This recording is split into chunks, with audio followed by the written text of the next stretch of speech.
মাসখানেক আগে ইউটিউবে মুক্তি পাওয়া ছুরি চামচাম মিউজিক ভিডিওটি নিয়ে এখনও মেতে আছেন দর্শকরা। গানটি প্রকাশের পর থেকে প্রশংসায় বাড়ছেন বর্তমান সময়ের জনপ্রিয় অভিনেত্রী ও মডেল রুকাইয়া জাহান চমক। সম্প্রতি সামাজিক যোগাযোগ মাধ্যমে এই গানের শুটিংয়ের একগুচ্ছ স্থির চিত্র শেয়ার করে আবারও আলোচনায় উঠে এসেছেন তিনি। অভিনয়ের পাশাপাশি এই গানে আইটেম ডান্সার হিসেবে নিজেকে এক অনন্য উচ্চতায় নিয়ে গেছেন চমক। বিশেষ করে তার চোখ দাদানো সাজসজ্জা নজর কেড়েছে সবার। লাল শাড়ি, হাতের রেশমি চুড়ি আর ভারী গহনায় তাকে দেখাচ্ছিল অনবদ্য। স্থির চিত্রগুলোতে তাকে কখনো নাচের মুদ্রায়, আবার কখনো ক্যান্ডিড ভঙ্গিমায় দেখা গেছে। চমকের এই নতুন রূপ নিয়ে ভক্তদের মাঝে দেখা গেছে ব্যাপক উন্মাদনা।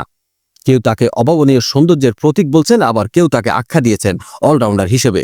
ইউটিউবে গানটি 10 মিলিয়ন ভিউয়ের মাইলফলক স্পর্শ করার পথে। দর্শকদের এমন ভালোবাসায় আপ্লুত চমক ফেসবুকে কৃতজ্ঞতা প্রকাশ করে লেখেন, আপনাদের ভালোবাসা ও সমর্থনে আমি বাকরুদ্ধ। আমরা এভাবেই আরো সুন্দর মুহূর্ত তৈরি করতে চাই। উল্লেখ্য, শিফাত আব্দুল্লাহ আবিরের কথায় গানটির সুর এবং সঙ্গীত পরিচালনা করেছেন তানভীর। লুইপার কণ্ঠে গাওয়া এই গানে চমকের আকর্ষণীয় কস্টিউম ডিজাইন করেছেন আদি অবি।